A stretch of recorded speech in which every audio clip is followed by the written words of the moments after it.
अरब के ताबूक शहर में एक कबीला बसता था। उस कबीले का एक बादशाह था जो मूर्ति पूजक था और इस्लाम धर्म से नफरत करता था। उसके दरबार में एक ज्योतिषी था। एक दिन उस ज्योतिषी ने बादशाह से कहा, मैंने सुना है कि हजरत अली बहुत बड़े पहलवान और बेहद ताकतवर हैं। उसकी बात सुनकर बादशाह ने कहा, अगर अली पहलवान हैं तो उन्हें पहलवान के जरिए ही हराना होगा। फिर बादशाह ने अपने लोगों से कहा, जाओ और राज्य के सभी बड़े बड़े पहलवानों को यहाँ बुला लाओ, क्योंकि मैं सभी को कुश्ती लड़वाऊंगा और जो आखिरी व्यक्ति कुश्ती में जीतेगा उसकी कुश्ती अली से होगी। अगले दिन राज्य के सभी पहलवान एक खुले मैदान में इकट्ठा हुए। बादशाह ने सभी पहलवानों से कहा, तुम सब एक दूसरे से कुश्ती लड़ोगे और जो आखिर में जीतेगा मैं उसे इनाम दूंगा। बादशाह की बात मानकर सभी पहलवानों ने आपस में कुश्ती शुरू कर दी। काफी देर तक कुश्ती लड़ने के बाद एक पहलवान ने बाकी सभी को हरा दिया। उसका नाम था फत्ता पहलवान। फिर बादशाह ने फत्ता पहलवान से कहा, तुम थके हुए हो इसलिए कुछ दिन यहीं आराम करो, फिर मैं तुम्हें तुम्हारा इनाम दूंगा। बादशाह की बात सुनकर फत्ता पहलवान आराम करने के लिए विश्राम गृह चला गया। कुछ दिन बाद बादशाह ने फत्ता पहलवान को बुलाया और कहा, अब मेरी बात ध्यान से सुनो, मैं तुम पर बहुत पैसा खर्च कर रहा हूँ। इतने सारे पहलवानों को बुलाया, इसका मकसद क्या था, क्या तुम जानते हो? फत्ता पहलवान ने कहा, जी नहीं, मैं इसके मकसद के बारे में नहीं जानता। बादशाह ने कहा, मैं अपने लिए कोई पहलवान नहीं रखना चाहता, बल्कि मैं एक इंसान से बहुत नफरत करता हूँ, लेकिन उसकी कुश्ती बहुत मशहूर है और उसका नाम है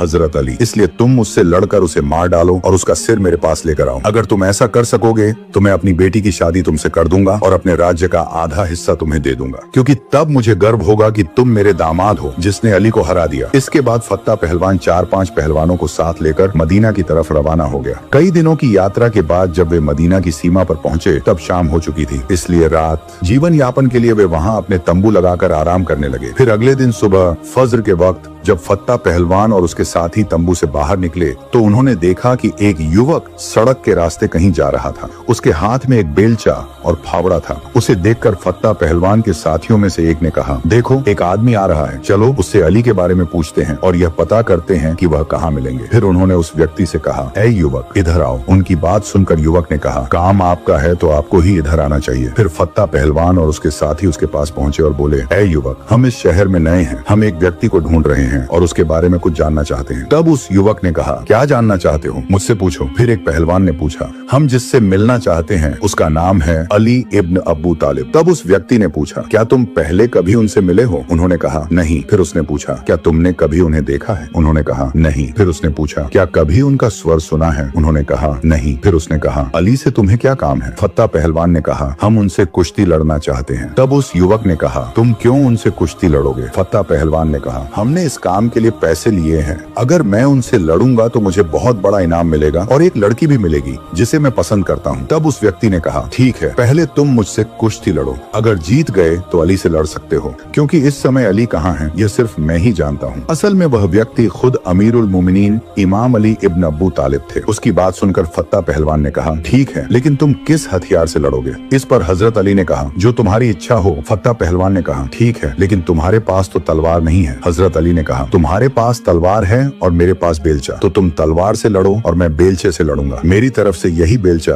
तुम्हारी तलवार का मुकाबला करेगा। अली की यह बात सुनकर फत्ता पहलवान बोला, तुम बहुत बहादुर हो, अगर तुम इतने बहादुर हो तो सोचो कि अली इब्न अबू तालिब कितने बहादुर होंगे। फत्ता पहलवान तैयार हो गया। पहले उसने हमला किया, फिर दूसरा वार किया और फिर तीसरा वार भी किया। फत्ता पहलवान लगातार वार करता रहा, लेकिन इमाम अली हर वार को रोकते गए। तलवार से वार करते करते फत्ता रुक गया और वहाँ से पीछे हट गया। तब हजरत अली ने कहा, फत्ता, अब क्या तुम्हारी कोई और इच्छा बाकी है? फत्ता पहलवान बोला, ऐ अनजान युवक, तुमने मुझे निराश कर दिया, तलवार और बेलचे की लड़ाई खत्म करो, आओ अब हाथों से कुश्ती करें। तब हजरत अली ने कहा, ठीक है, जैसा तुम्हारी इच्छा। इसके बाद फत्ता पहलवान ने पहले वार किया, फिर दूसरा वार किया, फिर तीसरा, लेकिन हजरत अली ने हर वार को रोक दिया। इस तरह लड़ते लड़ते फत्ता पहलवान थक गया। फिर फत्ता पहलवान बोला, अब मैं तीसरे तरीके से लड़ाई करूंगा जिसमें मैं सबसे ज्यादा माहिर हूँ और जिसे मैं सबसे आखिरी में इस्तेमाल करता हूँ। अब मैं भाला बरछी से लड़ाई करूंगा। हजरत अली ने कहा, ठीक है, तुम भाले से लड़ो और मैं अपने फावड़े से लड़ूंगा। इसके बाद लड़ाई फिर से शुरू हुई। इस बार भी फत्ता पहलवान लगातार वार करता रहा, लेकिन इमाम अली हर वार को रोकते रहे, क्योंकि हजरत अली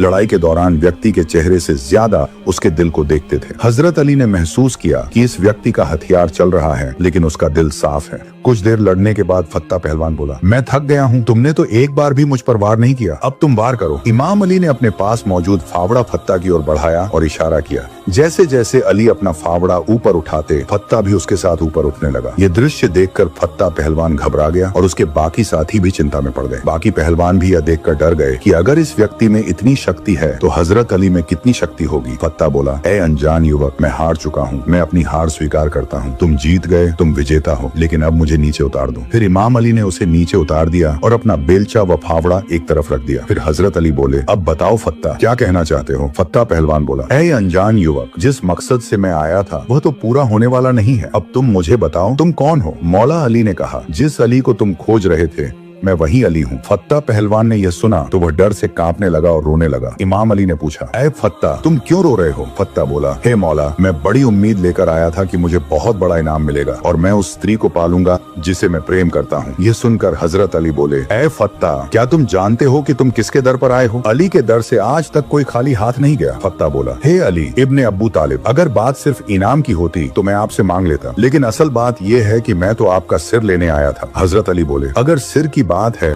तो क्या हुआ? गर्दन जो अली के पास है उसे लो, अपनी तलवार निकालो और अली का सिर लेकर जाओ और अपना मकसद पूरा करो। फत्ता बोला, हे अली, इतने समय बाद मुझे कोई सच्चा नेता मिला है, इतने दिनों बाद मुझे कोई सच्चा इंसान मिला है, इतने दिनों बाद मुझे कोई मार्गदर्शक मिला है और मैं उसकी गर्दन एक औरत के लिए काट दूं, यह कभी नहीं हो सकता। हे अली, मैं आपको मारने और हराने आया था, लेकिन मैं खुद पराजित हो गया, मैं खुद हार गया। आप मुझे कलमा पढ़ाएं, मैं इस्लाम कबूल करना चाहता हूँ। इसके बाद हजरत अली ने उसे कलमा पढ़ाया और कहा, पहले तुम्हारा नाम फत्ता था, अब तुम्हारा नाम क्या रखा जाए? फत्ता बोला, हे अली, जो आपका दिल चाहे वही नाम रख दीजिए। तब इमाम अली मुस्कुराए और बोले, पहले तुम्हारा नाम फत्ता था, लेकिन आज से तुम्हारा नाम कौम्बर होगा और इतिहास गवाह है कि तब से लेकर जंग ए सिफ़ीन, जंग ए जमल और आखिरी सांस तक काम्बर मौला अली का हाथ नहीं छोड़ा। एक दिन हजरत अली बाजार गए और देखा कि एक ईसाई व्यक्ति एक जिरह कवच बेच रहा था। हजरत अली ने उस जिरह को पहचान लिया और तुरंत उसके पास जाकर बोले, यह तो मेरी जिरह है। ये सुनकर यहूदी बोला, हे अमीरुल मोमिनीन, ये जिरह मेरी है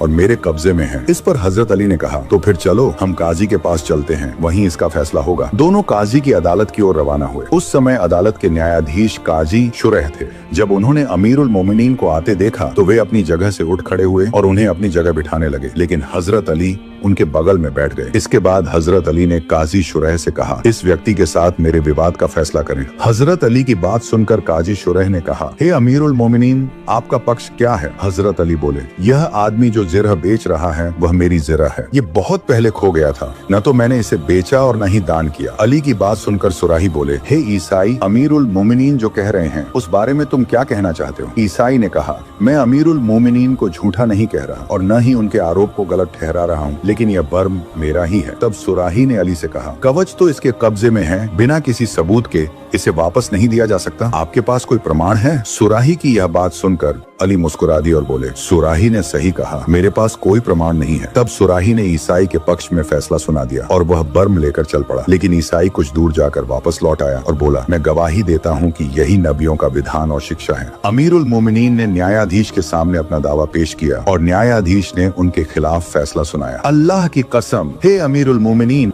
यह बर्म आपका ही है। मैं आपकी बेटी यह ऊंटनी से गिरा बैठी और बर्म नीचे गिर गया, मैंने इसे उठा लिया था। मैं गवाही देता हूँ कि अल्लाह के सिवा कोई माबूद नहीं और हजरत मोहम्मद सल्लल्लाहु अलैहि वसल्लम अल्लाह के रसूल हैं। अली रदियल्लाहु ताला अन्हु ने कहा, अब जब तुम इस्लाम स्वीकार कर चुके हो तो यह बर्म अब तुम्हारा हुआ। इसके बाद हजरत अली ने उसे एक अच्छा घोड़ा भी उपहार में दिया और उसे ससम्मान विदा किया। इस घटना से शिक्षा मिलती है कि इस्लाम न्याय का धर्म है। न्याय ही इंसानियत को ऊंचा उठाता है। अल्लाह की शरीयत के सामने राजा और प्रजा सभी समान होते हैं। न्याय करना चाहिए साहसी, योग्य और ईमानदार लोगों को। इस्लामी खिलाफत में मुसलमान और गैर मुसलमान सभी नागरिकों के अधिकार समान होते हैं। अल्लाह ताला मुसलमान उम्मत को सहाबा की जिंदगी से शिक्षा लेने की तौफीक अता करे। आमीन। अगर आपको वीडियो अच्छी लगी हो तो लाइक, शेयर, सब्सक्राइब जरूर करें। मिलते हैं अगली वीडियो में, तब तक के लिए अल्लाह हाफिज।